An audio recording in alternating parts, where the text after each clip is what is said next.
क्या आपने भी मार्स जाने के लिए नासा का टिकट बुक करा लिया है? क्योंकि इलॉन मस्क तो यही दावा कर रहे हैं कि 2026 तक वो मार्स पर इंसानों की कॉलोनी बना देंगे। आपको क्या लगता है, क्या ये पॉसिबल है? और अगर पॉसिबल है भी, तो क्या आप मार्स पर जाने वाली फर्स्ट ह्यूमन सिविलाइजेशन में शामिल होना चाहेंगे? अब तक तो हमने यही सुना है कि एक दिन में 24 घंटे होते हैं और एक साल में 365 डेज। लेकिन अचानक से अगर आपका एक दिन 25 घंटे का हो जाए और एक साल में 687 डेज, तो आपको कैसा लगेगा? कुछ सालों से साइंस मार्स पर कुछ ज्यादा ही फोकस कर रहा है, लेकिन क्या आपने कभी सोचा है इसकी वजह क्या है? क्या मार्स के पास भी धरती की तरह अपना मून है? क्या वहां भी आसमान का रंग सेम होगा? आखिर नासा को इतने करोड़ अकेले मार्स पर खर्च करने की जरूरत क्या है? भला उनकी ऐसी भी क्या मजबूरी है? चलिए, आज हम साइंस फिक्शन बुक मार्शियन जो एंडी वियर ने लिखी है, उसमें से आपके सवालों का जवाब देने की कोशिश करते हैं। इस कहानी की शुरुआत होती है 6 एस्ट्रोनॉट के साथ जो मार्स पर एरीज 3 के मिशन पर जाते हैं। ये 6 एस्ट्रोनॉट बड़े शिद्दत के साथ अपना मिशन कंप्लीट करने में जुट जाते हैं और मार्स की मिट्टी के सैंपल लेते हैं कि तभी उन्हें एक मैसेज मिलता है कि वो लोग जिस लोकेशन पर मौजूद हैं वहाँ एक बड़ा तूफान आने वाला है। सोचिए, अगर आपके साथ ऐसा होता तो क्या होता? मान लो आप मार्स पर हैं और अचानक एक बड़ा तूफान आपकी ओर बढ़ रहा है, जो कि धरती के तूफान जैसा बिल्कुल नहीं है। और इस तूफान के बारे में आपको ज्यादा इन्फॉर्मेशन भी नहीं है, बस आपको इतना पता है कि कुछ खतरनाक होने वाला है। तो उन 6 एस्ट्रोनॉट के साथ भी कुछ ऐसा ही हुआ था। उन सबको अपना मिशन बीच में बंद पड़ा और सारे के सारे तेजी से अपनी spaceship MAV Mars ascent vehicle की तरफ दौड़ने लगते हैं। उनका स्पेसशिप 150 kph की विंड का प्रेशर हैंडल कर सकता है, लेकिन तूफान की वजह से विंड की स्पीड 175 kph हो गई थी। मिशन के छठे दिन नासा की तरफ से उन्हें मिशन रोक देने का ऑर्डर मिलता है। उनके पास वक्त बहुत कम था, स्पेसशिप किसी भी वक्त डिस्ट्रॉय हो सकती थी और इस सूरत में वो हमेशा हमेशा के लिए मार्स पर फंस सकते थे, और वो भी बिना किसी सपोर्ट सिस्टम के। तूफान से बचने के लिए सभी स्पेसशिप की तरफ भाग रहे होते हैं कि तभी उनमें से एक एस्ट्रोनॉट और बोटैनिस्ट मार्क वॉटनी किसी चीज से टकराकर तूफान में खो जाते हैं। मिशन के कमांडर लुइस मार्क को ढूंढने की पूरी कोशिश करते हैं, पर मार्क उन्हें कहीं नजर नहीं आते। सबको यकीन हो जाता है कि मार्क शायद उस खौफनाक तूफान में फंसकर मर चुके हैं और अब उन्हें मार्क के बिना ही धरती पर लौटना होगा। इस तरह सब लोग वहां से निकल जाते हैं। तूफान के शांत होने पर मार्स की धरती पर मार्क नजर आते हैं। वो जमीन पर पेट के बल पड़े हुए थे। तभी उनका ऑक्सीजन अलार्म बज उठता है, जिसे सुनकर मार्क होश में आते हैं। जी हाँ, अच्छी खबर यह है कि मार्क जिंदा है, पर बुरी खबर यह है कि वो मार्स पर एकदम अकेले हैं। होश में आने के बाद उन्हें पता चलता है कि सैटेलाइट की एक रॉड उनके पीठ में नीचे की ओर घुस गई है, जिससे उनके स्पेस सूट में छेद हो गया है और बॉडी में लगे जख्म साफ साफ दिखाई दे रहे हैं। मार्क का ध्यान अपनी चोट पर जाता है। वहां से बहुत ज्यादा खून बह रहा था। ये खून बहकर उनके स्पेस सूट के छेद तक आता है और फौरन सूख जाता है, क्योंकि उसमें से पानी भाप बनकर उड़ जाता है। एयर फ्लो और कम प्रेशर की वजह से सूखे हुए खून ने स्पेस सूट के होल को सील कर दिया था।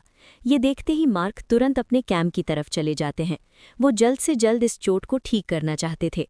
उन्हें डर था कि कहीं कोई इन्फेक्शन ना हो जाए। कैंप के अंदर मार्क सैटेलाइट की रॉड को अपने पेल्विस से खींचकर बाहर निकालते हैं और फिर चोट वाली जगह पर एंटीसेप्टिक लगाकर स्टिच कर देते हैं। अब उनके सामने एक बड़ा सवाल ये था कि वो अकेले मार्स पर क्या करेंगे। उनके साथी उन्हें मरा हुआ समझकर धरती की तरफ निकल चुके थे और ऊपर से तूफान की वजह से सारी सैटेलाइट भी तबाह हो चुकी थी। ऐसे में उनके पास नासा से कम्युनिकेट करने का कोई रास्ता नहीं बचा था। मार्क के सामने अब एक ही ऑप्शन बचा था। अब उन्हें 4 साल मार्स पर अकेले रहना होगा, जब तक कि अगली मार्स मिशन टीम वहां ना पहुंच जाए। लेकिन दिक्कत ये थी कि बिना राशन पानी और ऑक्सीजन के वो 4 साल तक जिंदा कैसे रहेंगे। मार्क को ऑक्सीजन की ज्यादा टेंशन नहीं थी, क्योंकि नासा का ऑक्सीजनेटर तूफान में बच गया था और वो कार्बन डाइऑक्साइड से ऑक्सीजन बना सकता था। असली मुद्दा था खाना और पानी। बिना खाए पिए भला कब तक जिंदा रहा जा सकता था। फिलहाल मार्क के पास अपने और अपने 5 साथियों के हिस्से का खाना बचा हुआ था। मार्क कैलकुलेट करना शुरू करते हैं कि अगर वो एक वक्त में खाने का 3/4 हिस्सा भी खाते हैं तो भी 400 दिन तक ही खा पाएंगे। और अगला मार्स मिशन जो कि 4 साल बाद होना था, यानी 1460 दिन के बाद, इसका मतलब था कि उनके पास 1000 दिनों का खाना कम पड़ रहा था। मार्क एक बॉटनिस्ट और मैकेनिकल इंजीनियर थे। वो सोचते हैं क्यों ना अपनी बॉटनिस्ट स्किल यूज़ की जाए और मार्स की मिट्टी पर पौधे उगाने की कोशिश की जाए। मार्स की मिट्टी में धरती जैसे एलिमेंट्स तो हैं, पर पानी, बैक्टीरियल एक्टिविटी और एनिमल लाइफ से मिलने वाला न्यूट्रिएंट्स नहीं हैं। इस मिशन का एक गोल ये पता करना था कि धरती और मार्स की मिट्टी के कॉम्बिनेशन में प्लांट्स कैसे ग्रो करते हैं। मार्क के पास धरती से लाई हुई थोड़ी सी मिट्टी थी, पर उससे भी 1000 दिन के लिए खाना नहीं जुट सकता था। उनके पास कुछ आलू थे जो वो मार्स पर उगाने के लिए लाए थे। मार्क ने डिसाइड किया कि वो मार्स की मिट्टी को प्लांट उगाने लायक बनाएंगे। लेकिन एक प्रॉब्लम थी, मार्स की मिट्टी में धरती की मिट्टी जैसे प्रोटीन और बायोमैटर नहीं थे। मार्क इसका भी जुगाड़ निकाल लेते हैं। वो पुराने मिशन के वैक्यूम सील्ड ह्यूमन वेस्ट यानी पॉटी वगैरह इकट्ठा करके उसमें अपनी पॉटी मिलाकर मैन्योर यानी खाद बना लेते हैं। फिर इस खाद को वो एक जगह पर फैलाकर उसके ऊपर धरती से लाई मिट्टी डाल देते हैं, ताकि धरती से लाई हुई मिट्टी में जो बैक्टीरिया है वो उसमें बढ़ सके। इतना सब कुछ करने के बाद फिर एक सवाल खड़ा होता है। पौधे उगाने के लिए पानी चाहिए, जो उनके पास नहीं है। पानी बनाने के लिए मार्क अपनी सारी केमिस्ट्री की नॉलेज यूज़ करते हैं। पानी का फॉर्मूला होता है H2O। ऑक्सीजन तो ऑक्सीजनेटर से बना सकते थे, पर हाइड्रोजन प्रोड्यूस करने का कोई तरीका नहीं था। मार्क के पास सोलर बैटरीज थी जिनमें हाइड्रोजन था, पर वो उन्हें यूज़ नहीं कर सकते थे क्योंकि फिर उनके पास एनर्जी का कोई और सोर्स नहीं बचता। आखिर बहुत देर के बाद मार्क को याद आया कि उनके मार्स डिसेंट व्हीकल में काफ़ी फ्यूल बचा है जो हाइड्रोजीन से बना होता है। इसमें 2 नाइट्रोजन के मॉलिक्यूल और 4 हाइड्रोजन के मॉलिक्यूल होते हैं। उन्हें हाइड्रोजीन से हाइड्रोजन एक्सट्रैक्ट निकालना पड़ेगा, पर हाइड्रोजीन से हाइड्रोजन को अलग करना काफ़ी डेंजरस हो सकता था, क्योंकि अगर ऑक्सीजन की क्वांटिटी ज़्यादा हुई तो हाइड्रोजन एक्सप्लोड हो सकता था। और कोई चारा ना देखकर मार्क ने तय कर लिया था कि वो हाइड्रोजीन को कैटलाइजर के ऊपर से पास करेंगे ताकि हाइड्रोजन को अलग किया जा सके। मार्क प्रोसीजर स्टार्ट करते हैं, पर उनसे ऑक्सीजन की क्वांटिटी कैलकुलेट करने में गलती हो गई थी, जिसके चलते एक जोरदार धमाका होता है और इस तरह मार्क की पानी बनाने की कोशिश नाकामयाब हो जाती है। लेकिन मार्क भी आसानी से हार मानने वाले नहीं थे। वो दोबारा कोशिश करते हैं। इस बार बड़ी सावधानी से ऑब्जर्व करके, सारी कैलकुलेशन करके वो पानी बना लेते हैं। फिर कुछ ही दिनों बाद मार्स की धरती पर पहला पौधा उगता है, जिसे देखकर मार्क की खुशी का ठिकाना नहीं रहता। जहां एक और मार्क मार्स पर सरवाइव करने की कोशिश करते नजर आते हैं, वहीं दूसरी तरफ धरती पर नासा मार्क की डेथ अनाउंस कर चुका होता है। यहाँ तक कि मार्क को एक ऑफिशियल फ्यूनरल भी दे दिया गया है।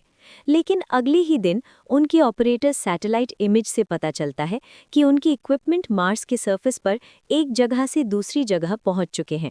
ये वही इक्विपमेंट थे जो मार्क ने शिफ्ट किए थे। जब ये बात नासा के ऑपरेटर को पता चलती है, तो वो अपनी टीम को इस बारे में इन्फॉर्म करती है और सब समझ जाते हैं कि मार्क मरे नहीं बल्कि जिंदा है। लेकिन फिर उन्हें ख्याल आता है कि अगर वो मार्क को बचाने के लिए एक और मिशन लॉन्च भी करते हैं, तो भी मार्क के जिंदा रहने की उम्मीद कम थी, क्योंकि इतने दिन खाने और पानी के बगैर वो सरवाइव नहीं कर पाएंगे, क्योंकि मिशन की तैयारियों में ही 3 महीने का वक्त लग जाएगा और फिर धरती से मार्स तक पहुंचने में 9 महीने लगते थे, यानी तब तक 1 साल पूरा हो चुका होगा। मार्स पर मार्क आलू उगाने में कामयाब रहे थे। अब वो जल्द से जल्द किसी भी तरह नासा से कांटेक्ट करना चाहते थे। मार्क को मार्स में घूमते घूमते एक जगह पर पाथफाइंडर मिलता है। इस पाथफाइंडर का बहुत साल पहले नासा से कनेक्शन टूट गया था। नासा की टीम जब मार्क की लोकेशन ट्रैक करती है, तो उन्हें पता चलता है कि मार्क पाथफाइंडर तक पहुंच गए हैं। लेकिन दिक्कत ये थी कि पाथफाइंडर का सिस्टम काफ़ी पुराना था, जिसके जरिए सिर्फ इमेज भेजी जा सकती थी। मार्क पाथफाइंडर को ठीक करने में जुट जाते हैं कि तभी पाथफाइंडर धरती की तरफ पॉइंट करता है। यानी अब मार्क भी समझ जाते हैं कि नासा को उनके जिंदा होने का पता चल गया है और इसीलिए वो उन्हें सिग्नल भेज रहे थे। मार्क बड़े खुश होते हैं। उनके जिंदा बचने की उम्मीद बढ़ गई थी। मार्क ने 3 बोर्ड लगाए जिन पर लिखा था। फर्स्ट बोर्ड पर लिखा था, क्या आपको मेरे सिग्नल मिल रहे हैं? दूसरे बोर्ड पर लिखा था यस और तीसरे बोर्ड पर लिखा था नो। मार्क ने ये तीनों बोर्ड नासा से कम्युनिकेट करने के लिए बनाए थे। जैसे कि अगर उन्हें नासा का सिग्नल मिलता है, तो वो कैमरे को यस लिखे बोर्ड की तरफ पॉइंट कर देंगे। जैसा मार्क ने सोचा था वैसा ही हुआ।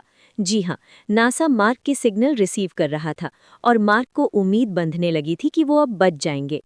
मार्क कुछ और मैसेज लिखकर कम्युनिकेट करते हैं और नासा उसे इन्फॉर्म करता है कि उसके लिए खाना और ज़रूरी सामान वो लोग धरती से भिजवा रहे हैं।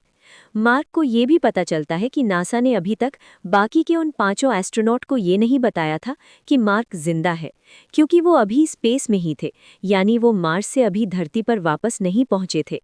कुछ दिनों बाद नासा अपना फैसला बदल देती है और उनके क्रू के साथियों को मार्क के जिंदा होने की न्यूज़ देती है और ये भी इन्फॉर्म करती है कि मार्क के लिए हेल्प भेजी जा रही है। सब कुछ ठीक चल रहा था कि अचानक एक दिन उस जगह पर एक बड़ा धमाका होता है जहां मार्क ने आलू उगाए थे। इस धमाके की वजह से सब कुछ तबाह हो जाता है। अब मार्क के दोबारा आलू उगाने का कोई तरीका नहीं बचता।